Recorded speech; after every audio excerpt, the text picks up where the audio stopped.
Hello guys and welcome back to another FPL video. My name is FPL Meerkat and today I've got a little bit of a different video for you guys. I've got my top 10 FPL tips for this upcoming season. There's been a few rule changes, so this season I feel like it's going to be a little bit different. I myself have played for 10 seasons now. This will be my 10th season going into this one, but I haven't actually properly played for all those seasons. I think it was the first 4. I just made a team and didn't really look at it, didn't really try. So this is about my 6th season, actually trying.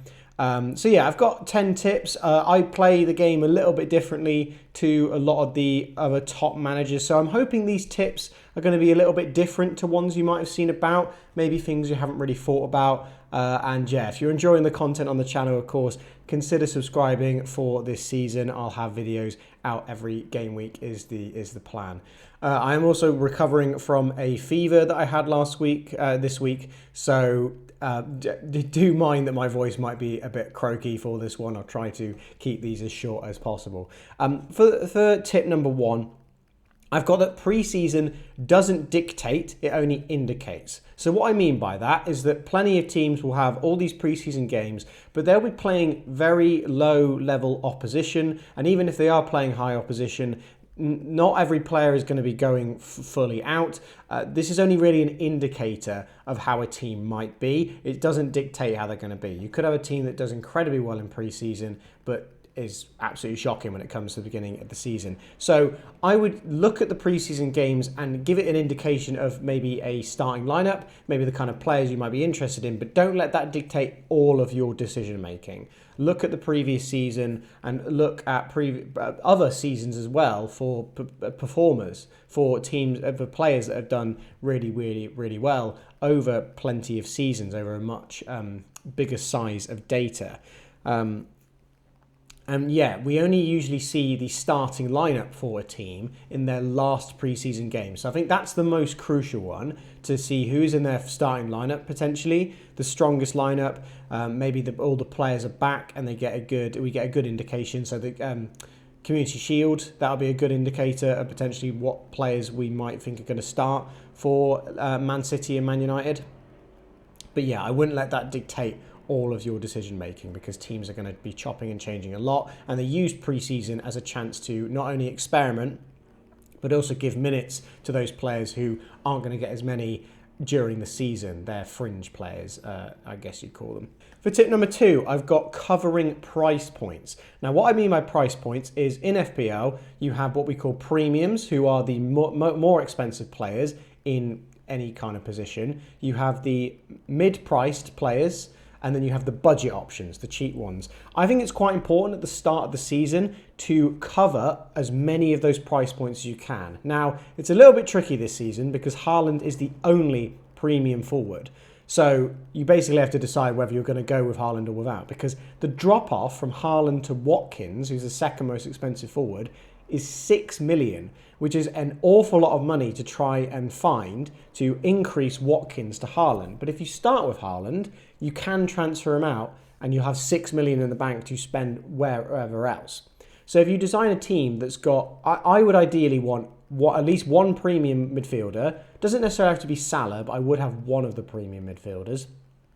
And then a premium defender as well. Again, doesn't have to be Trent, but having those premiums allows you to swap out to whoever you want a lot easier when it goes over the season.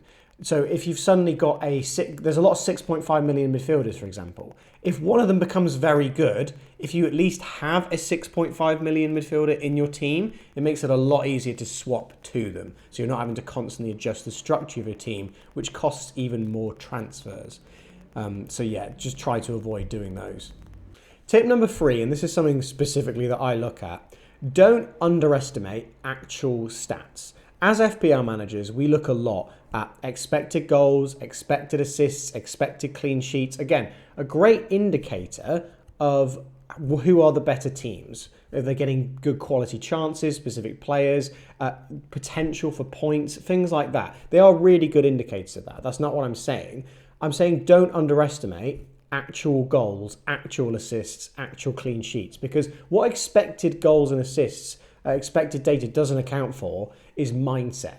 And when players get score a lot of goals, they score in a game, they get a massive confidence boost and they can go on to hot streaks of scoring. It's very common, you'll see, when a player scores a goal, they'll then go on a run for the next couple of games scoring a goal. So don't underestimate things like that, where they might have low XG, but if they've scored a goal, they might be in great form. They might be in really high confidence. The team might be clicking. There's all kinds of things going on at a football club. And football itself is an incredibly random sport. So picking those players who you see are returning, are getting those goals, can be a good indicator that they'll score a goal again. Again, it's not undermining the value of expected goals and assists. It's just saying don't let those kind of stats go by. And you might look at a player who scored a really low XG chance and go, oh, that was luck. It might not be luck. It might be confidence. It might be that their striking ability's been great in training. It might be that the team are allowing them to take those shots against those kind of opponents. It could be all kinds of things. So don't underestimate the value of those kind of statistics, the actual statistics. Number 4 is a big one, especially for me. Do not be stubborn. It's good to be loyal in terms of your players to reduce the amount of transfers. It's good to stick by players. But if there's a player who's scoring really well, has really good fixtures, you don't have them, but you just don't like them. You just got a bone to pick with them. Reevaluate why you don't have that player in your team and consider getting them in. Don't be stubborn about, I've picked this player now, I have to stick with them for the foreseeable future. They could just blank. And by blank, I mean 2, 3 less points, not getting a return, not getting a goal, assist or clean sheet. Don't stick by those players for that long. Everybody has a limit to how long they can hold on for a player. The best example I have of this is in the 22-23 season, so not the season just gone, the one before that. Obviously the season when Haaland joined the league. I started without Haaland in game week 1. I saw that performance against West Ham when he got a brace. I immediately transferred him in. I thought, I've made a mistake here. My eyes are telling me this is a brilliant player. I'm just getting him in. I'm going to accept I've made that mistake and get him in. Don't be stubborn about, oh, I've not picked this player. He's done me, I've lost out on lots of points of him. I'm not going to get him in. FPL is about the points you get every week. If you think that's a player that's highly owned, get that player because they might get a lot of points. Don't just pick a player because no one else has him and that will do you better in terms of a rank if no one else has him. Just pick the players you think are going to be best and don't be too stubborn to change your mind on that. My 5th tip, which is something that I'm going to be doing a lot more this season, different to previous seasons, is sticking with the herd, but for the most part. So I play FPL to win the game. I know a lot of people, and most people probably do that as well, but a lot of people will go for a strong rank finish, top 10k, a top 1k, top 100k, whatever you want. I like to play the game to try and win it. So that means my ranks won't be as good, but I'm improving my chances of potentially winning it by improving how different I am. The analogy I like to use for this is the Tour de France. 90% of the time, the winner of the Tour de France bike race is somebody who stays with the pack for most of the race at the very front. They stay with that pack, but then tail away near the end of the race. That's how I like to see FPL. Sticking mostly template for a lot of the season, maybe picking a differential here and there, but sticking with those consistent minutes players with great data, that just continually tick over the points, stick with them. And then when we get to the end of the season, that's when you look to try and break away and go different, because people will be scared to do it because they're trying to preserve their rank. But the winner, most of the time, will be somebody who just went a little bit different that one week, gets that double-digit haul that no one else got or very little people got, and then they'll just break away and they'll have that little bit of a lead and they can keep being template a little bit more once they've got established that lead, and then they can win the game. If you go fully template, if you just literally pick the most owned players in the game, you will never win because there are plenty of managers. There are probably thousands of managers who are going to do the same thing. If you have exactly the same team as them, you're never going to gain more points than them. So you need to have at least one differential. That one player who's not in the template, who you think is going to outscore somebody else who is in the template.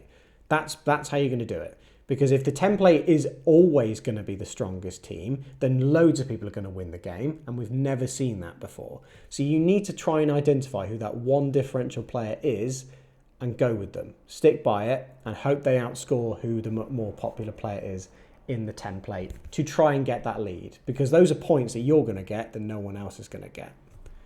I see that's how you win the game, basically.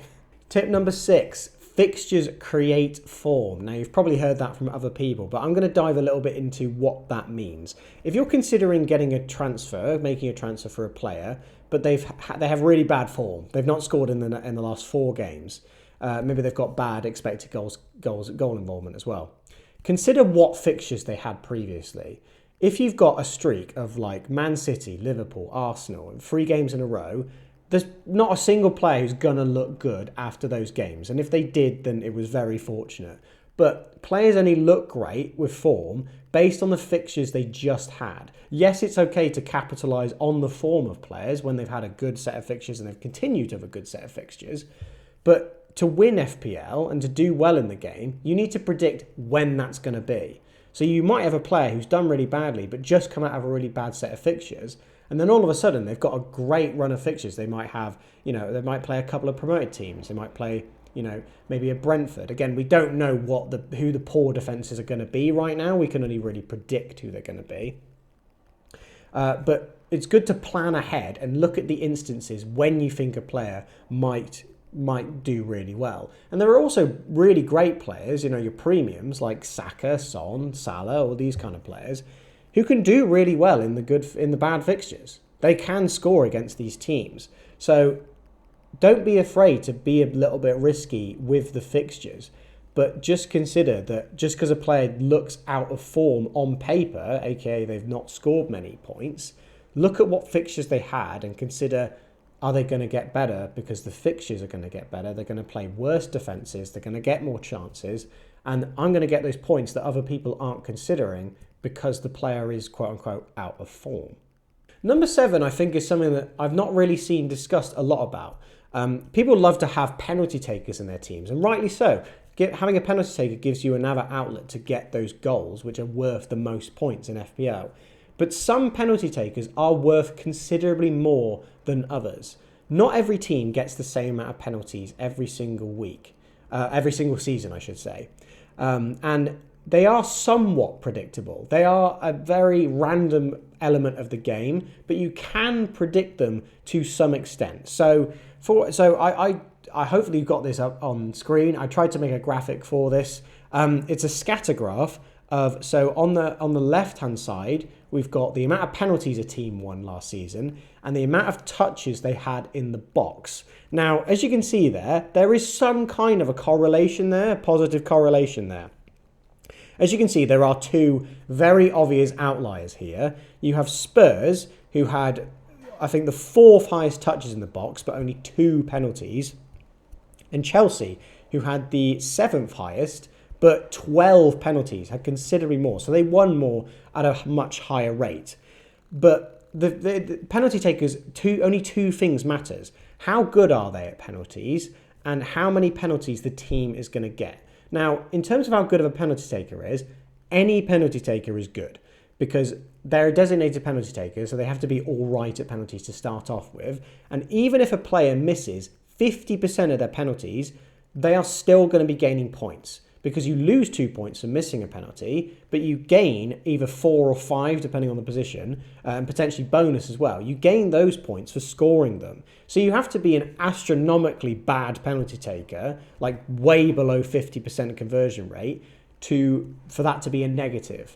And if your penalty conversion rate is that bad, you wouldn't be on penalties. If you miss 2 or 3 in a row, you're probably not going to be on them anyway. But with this taken into account, players like Palmer, Haaland, Saka, Salah, Isak, they are really good players because they're really boosted by having penalties because their team wins a lot of penalties. They have a lot of touches in the box, and therefore their team wins a lot of penalties. It's just common sense. If you have more of the ball in your opposition's box, you're more likely to win penalties. However, someone like Gibbs-White for Nottingham Forest didn't have very many penalties or touches in the box as a result of it. So they didn't really get many penalties. So the fact that Gibbs-White had penalties to his name didn't really mean too much. It only meant 1 or 2 goals. So the fact that the bonus that he has penalties didn't really come into effect last season, and it might not come into effect this season.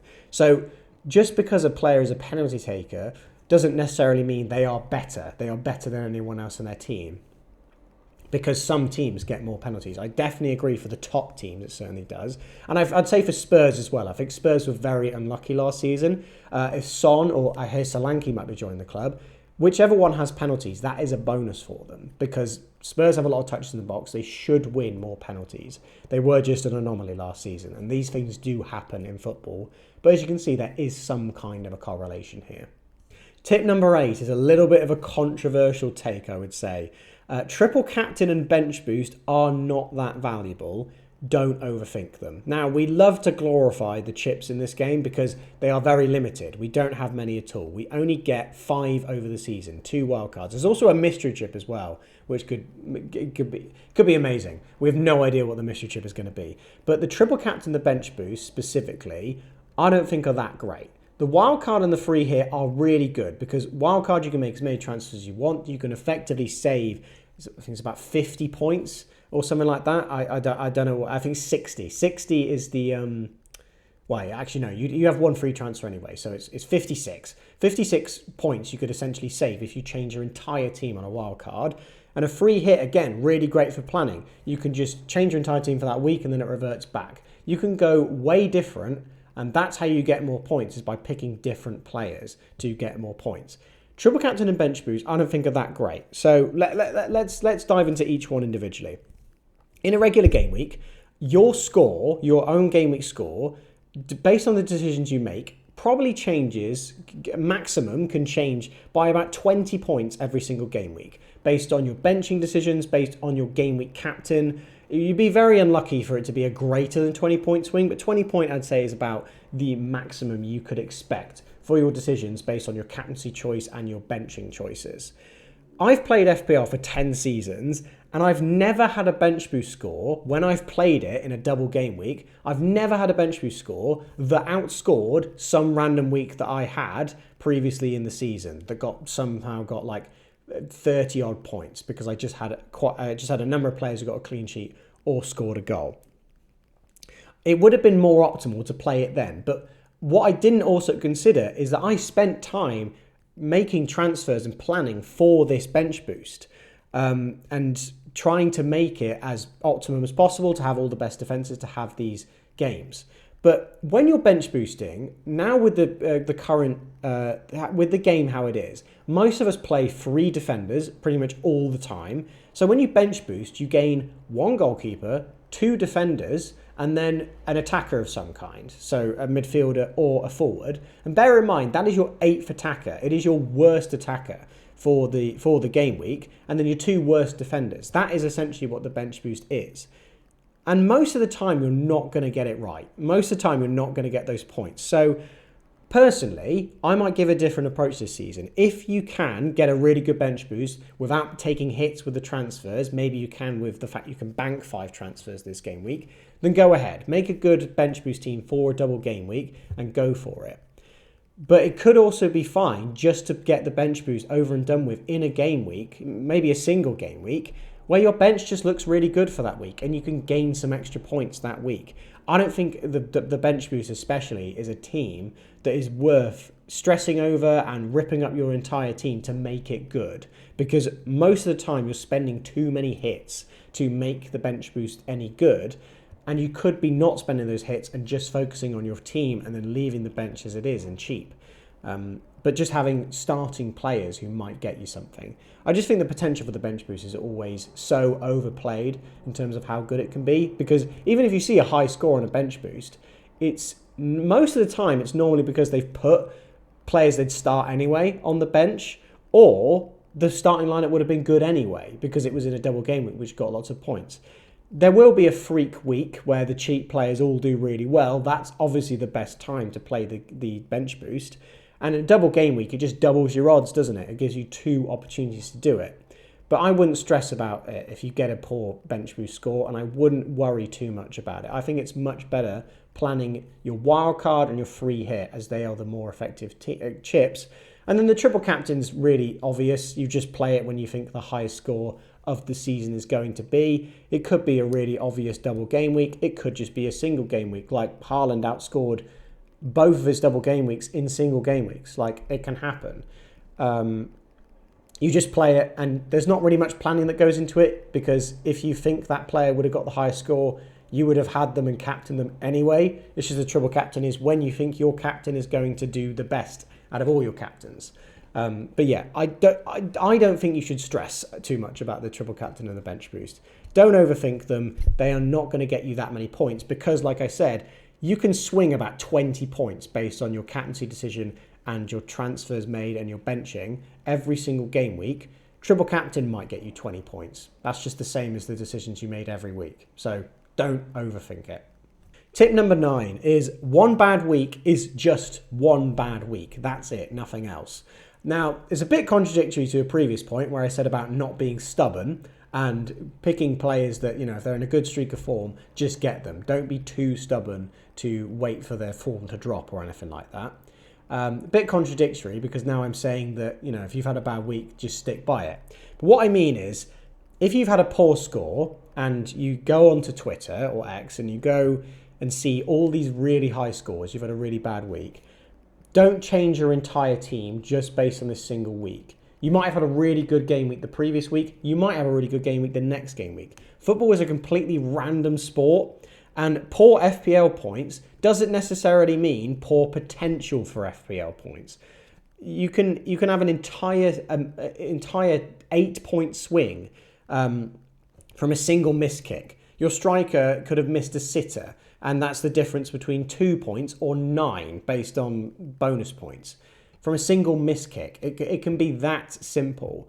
So treat all your players as individuals and don't just change your entire team because you've had a bad game week and your entire team is blanked. Rather than, if your whole team is blanked, look at the individual players. Who might you want to get rid of those individuals to change it up? Don't just change your entire team, take loads of hits, get all these players that have just hauled because of one bad game week. Just go away from social media for a bit, have a little bit of time, maybe do something else, and then come back to it later when you've got a bit more information and you've effectively cooled down a little bit. And don't just knee-jerk in all these players that have done really well or they're going to rise in price. Just calm yourself and reassess your team at a later point. And number 10, my most important rule when it comes to FPL, choose your favourites. FPL is a game that's played by over 10 million managers every single season now, and only one of them wins. There are going to be 9.999, however many, 9.9 million that are not going to win the game. So you want to enjoy this game. You don't want to hate it every single week. So there is nothing more rewarding I found in these 10 seasons of playing FPL than picking your favourite players and them doing well. Picking your favourite players and they get a massive return at a time when nobody has them. I've got 3 highlights over the last 3 seasons, right? As a Liverpool supporter, my favourite moments. Last season, I owned Jota for game week 21, I think it was, for a 19-point haul, and he was less than 5% owned. I just took a punt on a Liverpool player who I thought was really exciting at the time for a good fixture, and he got a massive score. And that felt amazing because my rank rocketed up because he was not very highly owned at all. But that moment was so good because he was a player that I really liked. Before that, there was the 7-0 thrashing of Man United. I had triple Liverpool for that game. I had Darwin, Trent and Salah. And that was an amazing feeling, having all those players that I think everybody had just got rid of because they wanted to capitalise on fixtures. I wanted to stick by my Liverpool players. And for that Man United game, they just, they absolutely demolished them. And they had massive scores. Again, saw me get a really big green arrow. I then lost it the next game week. But again, I remember how amazing that game week felt. And the third was triple captaining Salah. You'll remember it well if you also did it when he had I can't remember which season it was, but he had Norwich at home and Leeds at home, and just seemed like the most obvious triple captain in the world. And he got 84 points, I think it was. 28 points tripled to 84 points. It was the most obvious triple captain in the world, and it was my favourite player, so I just went for it. And those moments stick with me. Over 10 years, those are the moments that I remember the most, because not only because the points were high, but because they were my favourite players getting me the points. I will remember hauls at certain other points, but because they were my favourite players, those are the things that I remembered the most. You might be told right now that you might be a Man United supporter and you might be told that Rashford's rubbish, Rashford's out of form. If you really like Rashford as a player, pick Rashford as a player. It means you can not only support him as a player on the pitch, but also as an FPL pick. So it makes you feel really good when he returns. Otherwise, he might do really well for Man United. He might score a load of goals, and if you don't have him, you're like, oh, I wish I backed him.